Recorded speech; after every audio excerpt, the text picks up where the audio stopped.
Welcome back to another video where today we're going to be predicting the scores of week 21 of this 2022-2023 Premier League season. Currently recording on Wednesday evening. There are two matches still to conclude, which is the Crystal Palace versus Manchester United match, and tomorrow night on Thursday is the Manchester City versus Spurs fixture. So we haven't got the results yet of week 20, but what I can show you is the overall leaderboard, where Bognor Rocks has taken over at the top of the table with 189.5 points, replacing Sportcat 01 at the top of the leaderboard. So without further ado, let's just get into it, get down to business and make some predictions for week 21.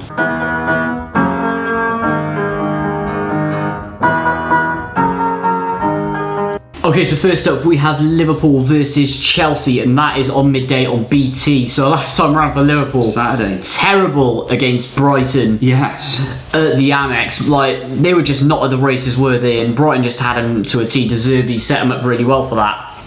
And then as for, well, they just got by Wolves in the FA Cup, which was more memorable off the pitch, A, with the BBC studio, and B, with the floodlights going off than the actual game. But what a goal that was from Harley Elliott in the end. But they're coming up against the Chelsea side, they both need a renewed fortune in this league. But I think just because I'm not too keen on Liverpool in the league, and I think it was just a one-off them beating Wolves, I'm going to give it to Chelsea 2-1. Wow. Well, Liverpool 9th, Chelsea 10th. Who would have thought that they would be in these positions in January at this time of the season? Liverpool, as you said, smashed by Brighton away from home.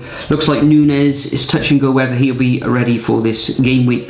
Probably a Gakpo starting up front. Firmino still out, along with a plethora of players such as Van Dijk is a massive miss at the back of the park. Chelsea last weekend, okay, they did gain that 1-0 victory at home against Palace, but Kepa had to keep them in that match as well, make something like 5 really good saves overall for the Blues. So I can't really split these two sides, and I'm going to go for a 1-1 draw. I'm going to sit on the fence. Can't really see a winner in this one, but I think they will both score. Moving on to the first of the 3 o'clock kickoffs, sees Bournemouth, the Cherries, coming up against Nottingham Forest. Now, Nottingham Forest, up to 13th in the league, only one defeat in their last 6 matches, back-to-back wins now. A very good 2-0 home win against Leicester City last time out. Prior to that was, I think it was only their second away win of the season against Southampton. So going away to Bournemouth, who are falling like a stone, 4 defeats on the bounce now. 0 goals. Can't score. Well, they've scored. What have they scored? 3 goals in their last 5 fixtures. Bear in mind, they haven't actually scored a goal since the 12th of November, but we have had the World Cup in that time period. That's right. So I'm fully behind Nottingham Forest. I know their away form hasn't been great this season, but I'm going to go for a 2-0 away victory to Forest. Interesting matching up the pattern. I think it's going to be one more than that. I'm going to go 3-0 Forest, just because Bournemouth defensively haven't been great and they're just not producing the goals. Yeah, they're going to be edging towards the bottom of the league before they know it. For me, edging, they are. Well, no, as in they're rock bottom. Yeah. Okay. So, well, they could be rock bottom after this weekend. You never know. But I'm going to go 3-0 to Nottingham Forest. Next up, we've got Leicester, hapless Leicester. 4 losses in a row. Leicester coming up against a very confident Brighton team who are winning 3 on the bounce. 1 against West Ham, 1 against Liverpool, and 1 against Bournemouth. So that is very, very good form. And they drew against Tottenham and beat Man City. So, wow, fair play. And they're coming up against a disillusioned Leicester side with their fans not on the side of Brendan Rodgers. And yeah, things aren't looking pretty there. So I'm going to go 2-0 Brighton. 2-0 Brighton. I'm going to go exactly the same as you, Nathan. Leicester only 2 points above the drop zone themselves. Brighton, an excellent win, as we know, against Liverpool. Trossard looks like he wants to leave the club. The manager, Robert De Zerbi, is not happy with him by the looks of things, but it doesn't matter because the rest of the team are pulling out all the stops. Was it Marsh? Is his name? Solly Marsh, Solly Marsh with the goals. Caicedo has been quality. Yeah. Japanese international Mitoma is doing really well. Quality. World Cup winner McAllister, first league match last week against Liverpool. So looking really good. 2-0 to Brighton for me. Another South Coast club in the next fixture is Southampton at home against Aston Villa. Now, Southampton coming back from 1-0 down last weekend, I believe it was, against Everton But away it's from Everton. home. Who would have thought that? That was their fourth victory of the season. Aston Villa, they ground out a 2-1 victory on Friday evening over Leeds United, who've got problems themselves. Another tough one to call, this one. But Southampton, prior to that win, it was 5 defeats on the trot. Exactly. Villa, it can be a hard nut to crack. The likes of Ward-Prowse are back in form for the Saints. Villa, tough, as I said. I'm going to sit on the fence 1-1. Interesting. I'm going to massively back Aston Villa in this one. Yeah. I think considering their recent form, and I think that Southampton game was just a one-off. I mean, it's Southampton-Everton, by far the two worst sides in the league this season. Ultimately, you can add Bournemouth to that as well. But yeah, 2-0 standard Villa win. I don't think things are going to look up from here for Southampton, unfortunately. They've only lost once as well in the last 6. And that was against Liverpool, so they have been winning their games. So exactly. Anyway, moving on. Next up, we've got West Ham versus Everton. Now, Everton absolutely diabolical, full stop. West Ham absolutely diabolical, full stop. Who's in the worst position? By far, Everton. 1-0 West Ham United. 1-0. I'm going to go for a victory to the Hammers myself. This one could easily end up like 0-0 or 1-1. Exactly. Either team could win as well. It's calling for a 0-0. Yeah, Everton have only won once, 3 times this season. West Ham 4 times. They're at home. Their fans have really got to get behind them at the London Stadium. I think they'll just edge this one 2-1. Moving on to the tea time fixture in the UK, 5:30, live on Sky Sports. We've got Crystal Palace coming up against Newcastle. Newcastle back to winning ways after 2 0-0 draws.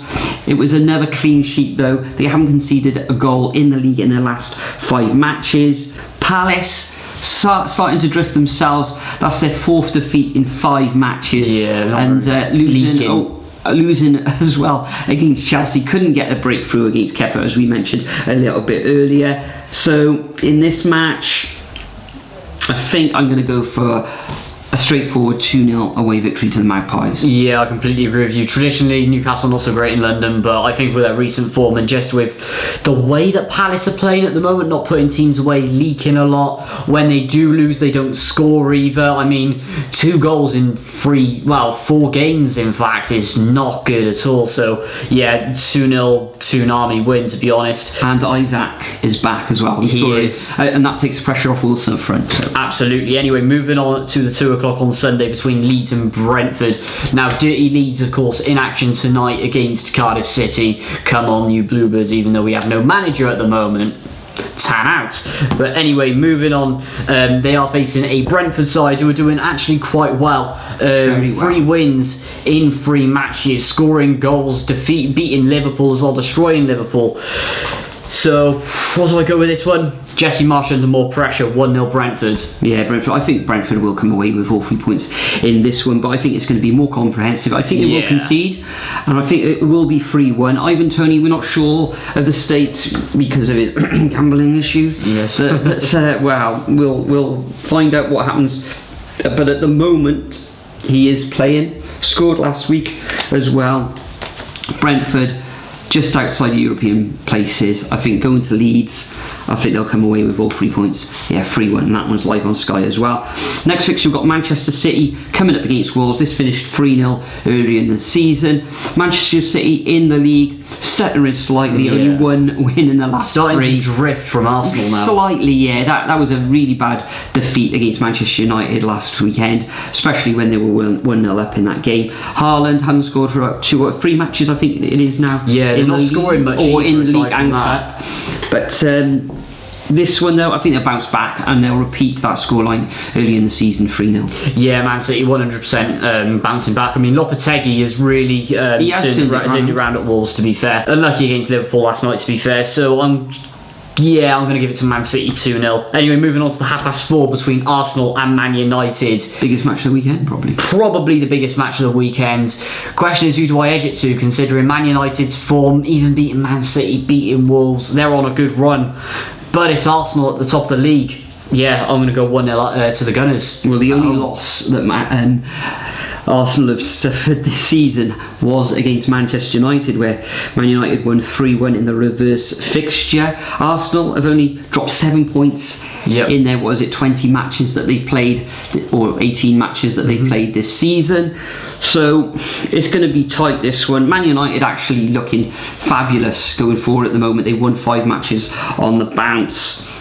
Arsenal, 5 wins in the last 6. I can't split them. I'm going to go for a 1-1 draw. It could actually end up 0-0 and they'll cancel each other out, but they are cancelling each other out, but I think they'll get a goal each, 1-1. And the final fixture of this game week takes place on Monday evening when Fulham take on Spurs at Craven Cottage, live on Sky, 8 p.m. kickoff.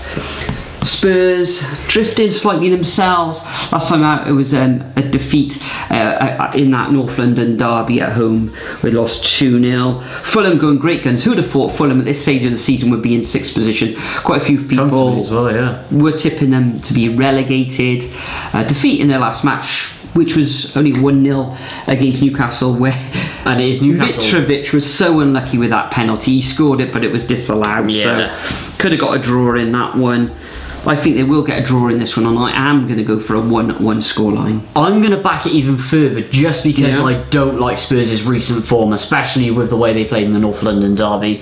I am going to go Fulham 2, Spurs 1. Fantastic. Bingo. So that concludes our predictions for week 21 of this 2022-2023 Premier League season. Make sure you leave your predictions over at the Super Brew website and in the comment section, because we read each and every comment as well. This weekend, Nathan, we're at the Cardiff City versus Millwall match in the Championship, where Cardiff are teetering above the drop zone. Will you have your camera out? Will you be vlogging? Absolutely, yes, and more importantly, it is time to make our stance against those owners. Let's make it happen. Well, you can make the t-shirts, you can make the banners, and I'll just watch you. Fair enough. Interesting. So guys, thanks for watching us once again. Remember, as I said, leave your predictions over at the Super Brew website. Have a great time watching the football over the weekend, and we'll see you all in the next video. Just wanted someone who would notice me.